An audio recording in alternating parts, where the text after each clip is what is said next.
Hi friends, welcome to my channel VJVP collections. எல்லோரும் subscribe பண்ணிவிட்டு bell ஐக்கானை click பண்ணுங்கள். அப்போ தான் நான் போடுற வீடியோஸ்லாம் நோட்டிஃபிகேஷனில் வரும். ஓகே ஃப்ரெண்ட்ஸ், ஈஸியாக சிக்கன் ரைஸ் எப்படி பண்ணலான்றதை தான் இந்த வீடியோவில் பார்க்கலாம் வாங்க.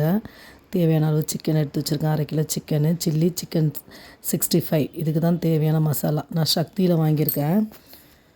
அது மட்டும் போதுங்க. அது கூட வினிகர் ஆட் பண்ணணுன்னு சொல்லிட்டு போட்டிருந்தாங்க. என்கிட்ட வினிகர் இல்லை, அதனால் லெமன் மட்டும் புழிஞ்சிட்டு உப்பு தயிர் எதுவுமே தேவையில்லைங்க. வெறும் அந்த சில்லி சிக்கன் 65 மசாலா வாங்கிக்கோங்க.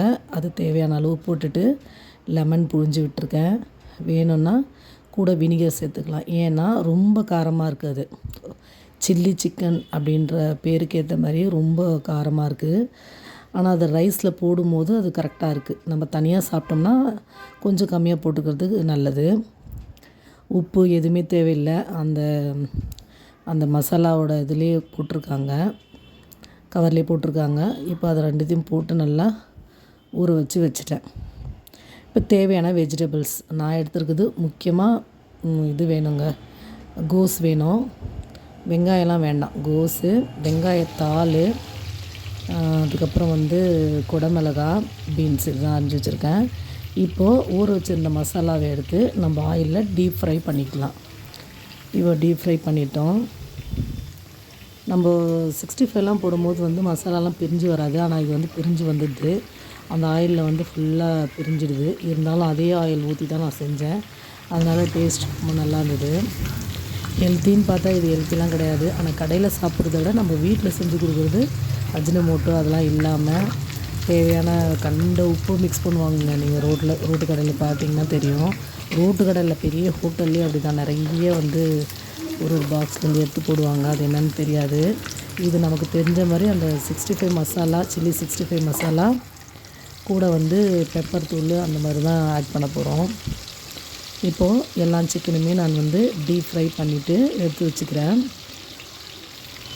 வெஜிடபிள்ஸ் எவ்வளோ போட்டாலும் கிட்ஸ் சாப்பிடுவாங்க அப்படின்னா நீங்கள் சேர்த்துக்கோங்க. நான் குடமிளகாய், கோஸு, வெங்காயத்தாள் இது எடுத்துருக்கேன். கேரட்லாம் போட வேணாங்க. கேரட்லாம் போட்டால் இனிப்பு வந்துடும். இப்போ ரைஸ் வடித்து பாஸ்மதி ரைஸாக வடிச்சிட்டு ஆற வச்சு வச்சுருக்கேன். இது முட்டை 4 முட்டை, 1/2 கிலோ சிக்கனு 1/2 கிலோ அரிசிக்கு நான் ஒரு 4 முட்டை எடுத்தேங்க. முதல்ல ஆயில் விட்டுட்டு அந்த முட்டையை போட்டு வேறு எதுவும் மசாலாலாம் எதுவும் போட வேணாம். வெறும் முட்டையை கொஞ்சம் லைட்டாக சாஃப்டாக இருக்கும்போது வெந்துடுச்சுன்னா எடுத்து வச்சிடணும். இப்போ அந்த சிக்கன் ஃப்ரை பண்ண எண்ணெயை ஊற்றிட்டு அதில் பீன்ஸ் போடுறேன். நல்லா பொடியாக. ரொம்ப டீப்பாக நம்ம ஃப்ரை பண்ண வேண்டியதில்லை. வெஜிடபிள்ஸ்லாம் ராவாக இருந்தால் தான் ரொம்ப நல்லாயிருக்கும், க்ரன்ச்சியாக. இப்போ அடுத்தது குடமிளகாய் போட்டுட்டு நெக்ஸ்ட்டு இது போட்டேன். நான் கோஸ் போட்டுட்டேன், கேபேஜு போட்டு நல்லா மிக்ஸ் பண்ணிவிட்டு இதை கரெக்டாக ஸ்ப்ரெட் பண்ணி வச்சிடணும். இதில் உப்பு எதுவுமே நான் போடலை இப்போதைக்கு. அந்த டீப் ஃப்ரை பண்ண எண்ணெயில் தான் வச்சு அதில் இருக்கிற உப்பு தான் உரைக்கும். இப்போ இந்த மாதிரி ஃபுல்லாக பரப்பி விட்டுட்டு இது சிக்கன் ஃப்ரை பண்ணதை எடுத்து போன் தனியாக, சிக்கன் தனியாக எடுத்து வச்சுருக்கேன். இப்போ எல்லாத்தையும் ஸ்ப்ரெட் பண்ணிவிட்டு ஆற வச்சு இந்த ரைஸ் போட்டுட்டு இப்போல்லாம் கிளறக்கூடாது. எப்போவுமே ஃப்ரைட் ரைஸ் பண்ணும்போது ஒன்று மேலே ஒன்று போட்டுட்டு அதுக்கப்புறம் கடைசியாக தான் ஃப்ரை பண்ணணும். இப்போ பிச்சு வச்சுருந்த சிக்கன் பீஸுங்கெலாம் போட்டுடுறேன். போட்டு நெக்ஸ்ட் முட்டை முதல்ல நான் ஃப்ரை பண்ணி வச்சுருந்தேன்ல, அதை ஃபுல்லாக ஸ்ப்ரெட் பண்ணிக்கோங்க. அடுப்பு சிம்மில் வச்சுட்டு பண்ணுங்கள். பண்ணிவிட்டு இதுக்கு மேலே தான் நம்ம சோயா சாஸ் ஊற்றணும். சோயா சாஸ் ஊற்றுறது நான் வீடியோ எடுக்கலை.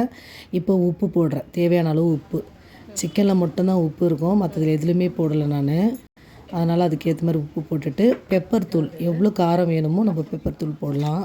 நான் ஃபஸ்ட் டைம் ட்ரை பண்ணுறதுனால சிக்கன்லேயுமே நிறைய காரம் இருக்குன்றதுனால நான் கம்மியாக தான் போட்டேன். ஆனால் காரம் உரைக்கல. ஆனால் டேஸ்ட்டு சூப்பராக இருந்தது பாருங்கள். இப்போ எல்லாத்தையும் மிக்ஸ் பண்ணிடுறேன்.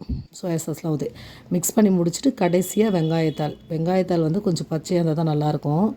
வெங்காயத்தாள் போட்டுட்டு காரம் பத்தலைன்றதுனால அந்த சில்லி மசாலாவே இருந்தது, சில்லி 65 சிக்கன் 65 மசாலாவே கொஞ்சம் தூவிட்டு இப்போ ஃபுல்லாக அப்படியே எல்லாம் மிக்ஸ் ஆகிற மாதிரி கிளறி விடணும்.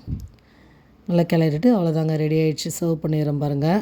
டொமேட்டோ கெச்சப் வேணும்னா சாப்பிட்லாம். எங்கள் பசங்க ரொம்ப நல்லா இருந்தது இது தனியாக சாப்பிட்றதுக்கு அப்படின்றதுனால அப்படியே எடுத்து சாப்பிட்டாங்க. ஓகே ஃப்ரெண்ட்ஸ், நீங்களும் அந்த வீடியோ பார்த்துட்டு செஞ்சு பாருங்கள். விஜே விபி கலெக்ஷன்ஸ்க்கு சப்ஸ்கிரைப் பண்ணுங்கள். தேங்க்யூ.